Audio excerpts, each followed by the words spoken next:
que diz a Bíblia a respeito dos anjos? Anjos são seres espirituais, que têm inteligência, emoções e vontade.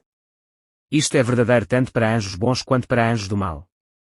Os anjos possuem inteligência, Mateus 8h29, e Coríntios 11h03, e Pedro 1h12, demonstram suas emoções, Lucas 2h13, Tiago 2h19, Apocalipse 12h17, e demonstram que têm vontades, Lucas 8:28-31, e Timóteo 2h26, Judas 1h06.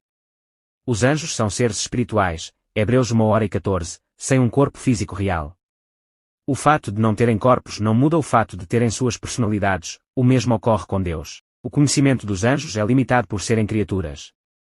Isto significa que eles não sabem tudo o que Deus sabe, Mateus 24h36. Entretanto, parece que têm um conhecimento maior do que os humanos.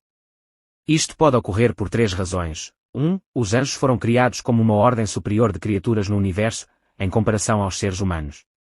Por este motivo, é de sua natureza possuir maior conhecimento.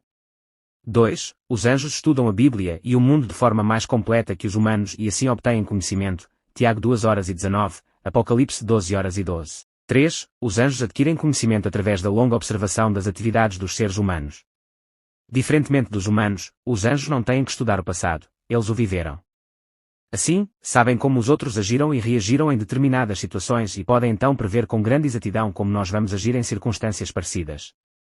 Apesar de terem vontade, os anjos são, como todas as criaturas, sujeitos à vontade de Deus. Os anjos bons são enviados por Deus para ajudar os crentes, Hebreus 1h14. A seguir, algumas atividades que a Bíblia atribui aos anjos. A. Eles louvam a Deus, Salmos 1:4-8, 1:2, Isaías 6h3. B.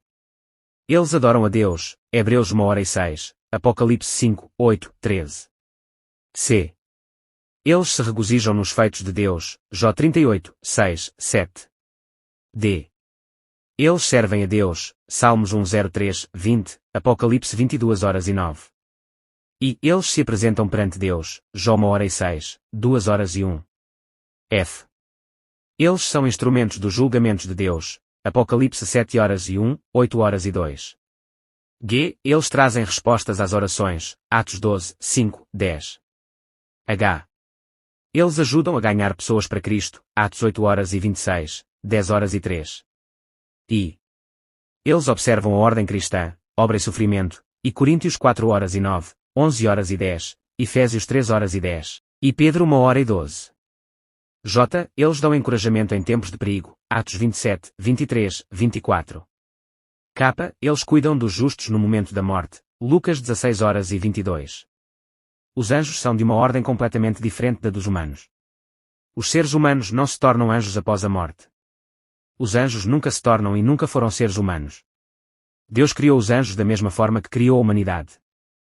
Em nenhum lugar a Bíblia afirma que os anjos foram criados à imagem e semelhança de Deus, como foram os humanos, Gênesis 1h26. Os anjos são seres espirituais que podem, até certo ponto, assumir forma humana. Os humanos são basicamente seres físicos, mas com um aspecto espiritual. A maior coisa que podemos aprender dos anjos é sua obediência instantânea e sem questionamentos às ordens de Deus. Não há nenhum versículo na Bíblia que diga, 1/3 dos anjos caiu do céu.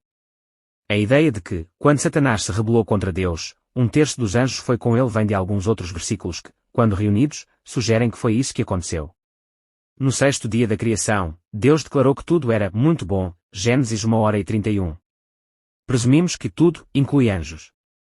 Algum tempo depois disso, Satanás se rebelou contra Deus e foi expulso do céu. Jesus testemunhou o evento, eu via Satanás caindo do céu como um relâmpago, Lucas 10h18, um evento que o Senhor usa para explicar os exorcismos realizados pelos 72, versículo 17.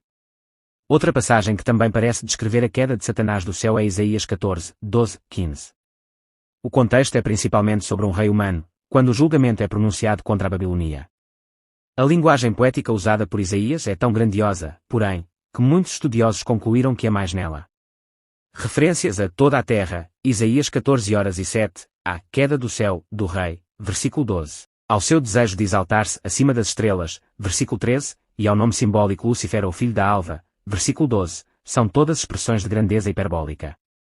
Se o sujeito pretendido for apenas o rei humano da Babilonia, então tudo é figurativo, e muito exagerado. Entretanto, se houver um caráter espiritual secundário em vista, então as descrições poderão ser bastante literais. Deus está pronunciando julgamento sobre ambos os reis da Babilônia, o rei humano e o potentado espiritual que o capacita, sendo a Babilônia um símbolo de rebelião de Gênesis a Apocalipse. O assombro de Isaías 14:12, como caíste do céu, ó estrela da manhã, filho da alva. Como foste lançado por terra, tu que debilitavas as nações, poderia de fato ter uma dupla interpretação. Além disso, o livro do Apocalipse descreve uma estrela caída do céu na terra. E foi-lhe dada a chave do poço do abismo, Apocalipse 9:1.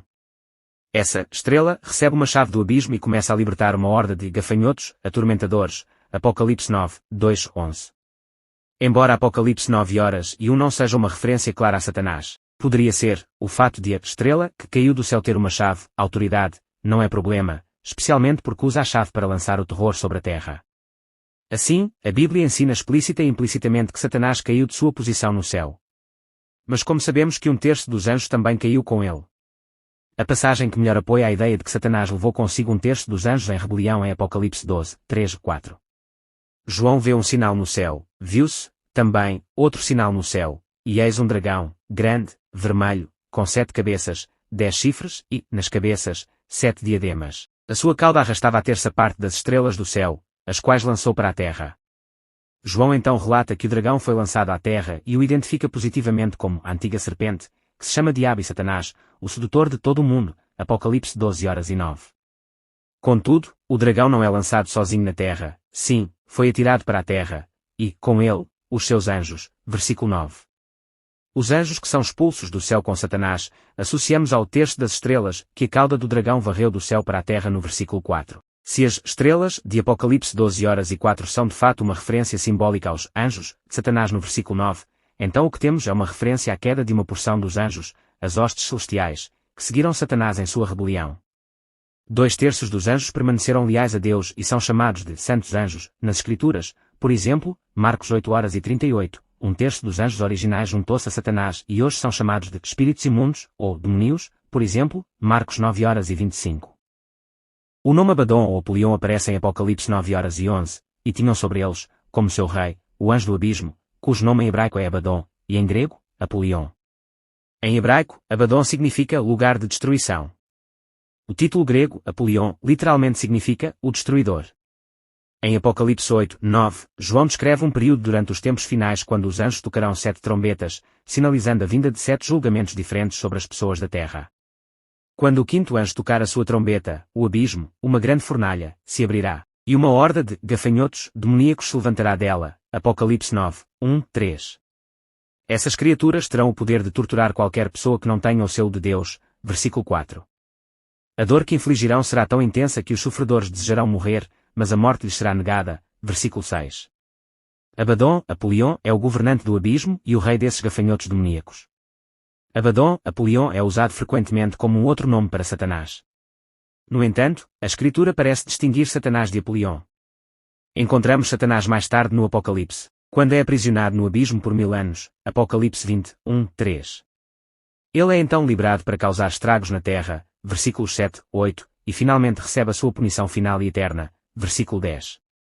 Abaddon, Apolion é provavelmente um dos subordinados de Satanás, um demónio destruidor e um dos governantes, autoridades e poderes mencionados em Efésios 5:12. A clássica alegoria de John Bunyan, O Peregrino, inclui uma cena memorável em que Cristão enfrenta um monstro demoníaco chamado Apolion. Fiel ao seu nome, Apolion quase destrói Cristão. Peregrino em sua armadura resiste ao ataque e empunha sua espada para repelir o demónio. O Apolion de Bunyan é uma representação simbólica do nosso inimigo espiritual, mas a inspiração para o personagem é literal. O Abaddon, Apolion do Apocalipse é um ser real que um dia infligirá dor sobre as pessoas durante o julgamento de Deus.